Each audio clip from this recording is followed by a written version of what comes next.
शाहूवाडी विधानसभा मतदारसंघातील प्रश्न वेगळे आहेत आणि इचलकरंजीचे प्रश्न वेगळे असले तरी ते समजावून घेऊन महाविकास आघाडीच्या पदाधिकाऱ्यांसोबत एकत्र राहून सोडविण्यासाठी सत्यजित पाटील सरोडकर नक्की प्रयत्न करतील अशी ग्वाही महाविकास आघाडीचे उमेदवार सत्यजित पाटील सरोडकर यांचे मोठे बंधू युवराज पाटील सरोडकर यांनी दिले।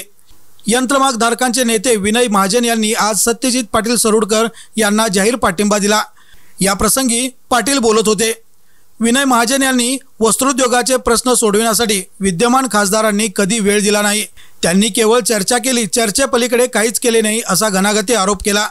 सत्यजित पाटील सरोडकर यांना समस्यांची जाणीव असल्याचे दिसत आहे आणि म्हणून ते यंत्रमाग धारकांचे प्रश्न नक्की सोडवतील आणि त्यामुळे माझा त्यांना पाठिंबा आहे आणि इचलकरंजीकर त्यांना जास्तीत जास्त मताधिक्य देतील असा विश्वास देखील महाजन यांनी बोलून दाखविला।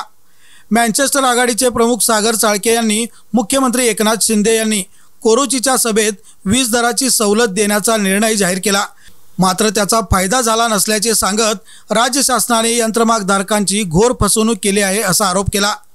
यावेळी शशांक बावस्कर, प्रकाश मोरबाळे, राहुल खंजिरे, सयाजी चव्हाण, संजय तेलनाडे, राजू आलासे, इक्बाल कलावंत, राजवर्धन नाईक, धनाजी नाईक, नितीन कोकणे, प्रमोद खुडे, संतोष गौडे यांच्यासह महाविकास आघाडीचे प्रमुख पदाधिकारी उपस्थित होते।